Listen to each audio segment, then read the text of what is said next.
മനുഷ്യർ. നമ്മുടെ നാടിനെ നശിപ്പിക്കുന്ന ഏറ്റവും വലിയ വിപത്താണ് ലഹരി. ഇപ്പൊ മാതാപിതാക്കളല്ല, കുട്ടികളും ഇതിൽ അടിമപ്പെട്ടിട്ടുണ്ട്.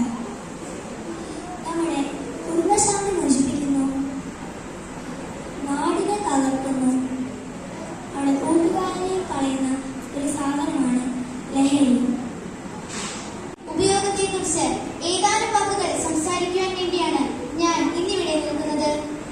ഇന്നത്തെ സമൂഹത്തിൽ വളരെയധികം ചർച്ച ചെയ്യപ്പെടുന്ന ഒരു വിഷയമാണ് ലഹരി. ഒരു രാജ്യത്തിന്റെ ഭാവി അവിടുത്തെ കുട്ടികളിലാണ്.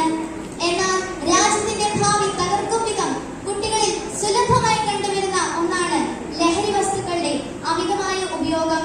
ലഹരി എന്ന വിഭവത്തിനെ കുറിച്ച് ഒരു ആമുഖം ഇവിടെ പറയേണ്ട ആവശ്യമില്ല. എങ്കിലും ഒരു ചെറിയ കഥയിലൂടെ ഞാൻ എന്റെ വാക്കുകൾ ഇവിടെ തുടങ്ങുകയാണ്. എന്താണ് ലഹരിയുടെ ഉപയോഗം, അല്ലെങ്കിൽ അതെന്താണ് നമ്മളിലേക്ക് നൽകുന്നത് എന്നൊക്കെ ചോദിക്കുമ്പോൾ ലഹരി ഉപയോഗിച്ച ഒരാൾ പറയാൻ സാധ്യതയുള്ളത് സന്തോഷം അല്ലെങ്കിൽ സമാധാനം ഇതൊക്കെ ആയിരിക്കാം. കുടുംബത്തിന് എന്തെങ്കിലും പ്രശ്നമുണ്ടെങ്കിലോ അല്ലെങ്കിൽ താൻ ആയിരിക്കുന്ന സമൂഹത്തിൽ എന്തെങ്കിലും ആപത്തുകളോ വിപത്തുകളോ ഉണ്ടാകുമ്പോൾ അതിൽ നിന്ന് രക്ഷ നേടുവാൻ നാം ഒട്ടുമിക്ക ആളുകളും നമ്മൾ പലവരും ആദ്യം തന്നെ ചെന്ന് കഥകൾ കൂട്ടുന്നത് ലഹരി അടിമത്തെ കുറിച്ചാണ്. മദ്യം, മയക്കുമരുന്നുകൾ, ലഹരി, പുകവലി എന്ന വസ്തുക്കളിൽ മുതിർന്നവർ മാത്രമല്ല കുട്ടികളും അകപ്പെടുന്നുണ്ട്. ലഹരി കൂടുന്നു. മയക്കുമരുന്നുകളുടെ ഉപയോഗം ഒരു ആഗോള പ്രശ്നമായി ഇന്ന് ഈ കൊച്ചു കേരളത്തിൽ അരങ്ങുവാഴുന്നു. ഇന്നത്തെ യുവതലമുറയെ വഴിതെറ്റിക്കുന്ന വളരെ അപകടകരമായ ഒരു ദുശീലമാണ് മയക്കുമരുന്നുകളുടെ ഉപയോഗം. ഒന്നോ രണ്ടോ പ്രാവശ്യം ഇത് ഉപയോഗിക്കുമ്പോൾ തന്നെ നമ്മൾ ഇതിൽ അടിമപ്പെട്ടിരിക്കും എന്നതാണ് ഇതിന്റെ പ്രത്യേകത. വിവിധ തരത്തിലുള്ള മയക്കുമരുന്നുകളുടെ ഉപയോഗം മൂലം യുവതലമുറയിലെ ഒരു വലിയ വിഭാഗം തളർച്ചയിലേക്ക് നീങ്ങിക്കൊണ്ടിരിക്കുകയാണ്.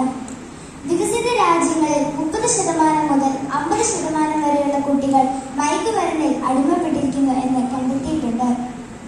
സമൂഹത്തെ കാർന്നു തിന്നുന്ന ഈ വിപത്തിനെതിരെ നമുക്ക് ഒരുമിച്ച് അണിചേരാം. Say no to drugs. ബഹുമാനപ്പെട്ട ടീച്ചേഴ്സ്, എന്റെ പ്രിയ കൂട്ടുകാരെ, മദ്യവും മയക്കുമരുന്നും നമ്മുടെ സമൂഹത്തെ കാർന്നു തിന്നുന്ന മാരക വിപത്താണ്. നമ്മുടെ കുടുംബ ബന്ധങ്ങളെയും കൂട്ടുകാരെ ഇല്ലാതാക്കുന്ന ഈ പ്രവണതയെ ഇല്ലാതാക്കേണ്ടത് നമ്മുടെ ഉത്തരവാദിത്തമാണ്. നമുക്കെല്ലാവർക്കും അതിനായി പരിശ്രമിക്കാം. Say no to drugs. ഇത്രയും പറഞ്ഞുകൊണ്ട് ഞാൻ നിർത്തുന്നു. നന്ദി, നമസ്കാരം.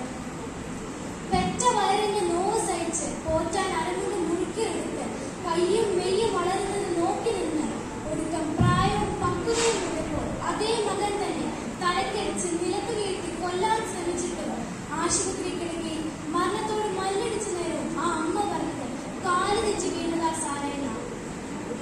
ലഹരി സൃഷ്ടിച്ച കൂത്തരങ്ങിന്റെ അഗമ്യ ബോധത്തിൽ സ്വന്തം അമ്മയെ പോലും തിരിച്ചറിയാൻ കഴിയാത്ത നരാധനന്മാരായ മക്കളുള്ള കാലത്ത് കണ്ണുണ്ടായിട്ടും കാണാൻ കഴിയാത്ത നികൃഷ്ടരുടെ ഹൃദയം മന്തിയെ പോലെ പിടിക്കുന്ന ചോര കട്ട പിടിച്ച അന്തരീക്ഷത്തിന്റെ മണമുള്ള സമയത്ത് എനിക്ക് എന്റെ തൊലികത്തുമ്പ തടർന്നു വന്നത് കർത്താവ് ഉടനെ കാഴ്ച നൽകുന്ന രൂപമാണ്.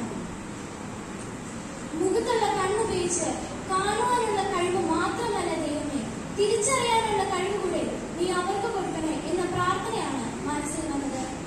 ആരെ കുറ്റം പറയാനാ? ലഹരി ഉപയോഗിക്കുന്ന പുതിയ തലമുറയെ മാത്രമല്ല, ഈ ലഹരിയുടെ അടിയൊഴുക്ക് കൊച്ചു കേരളത്തിൽ നടന്നിട്ടും കണ്ണടച്ചു വിടുന്ന അധികാര വർഗത്തിനും കാഴ്ച നൽകണമേ എന്ന പ്രാർത്ഥനയാണ് മനസ്സിലുള്ളത്. പെറ്റ അമ്മയും അപ്പനെയുമെങ്കിലും ഓർക്കാനുള്ള ശക്തി അവർക്ക് നൽകണേ.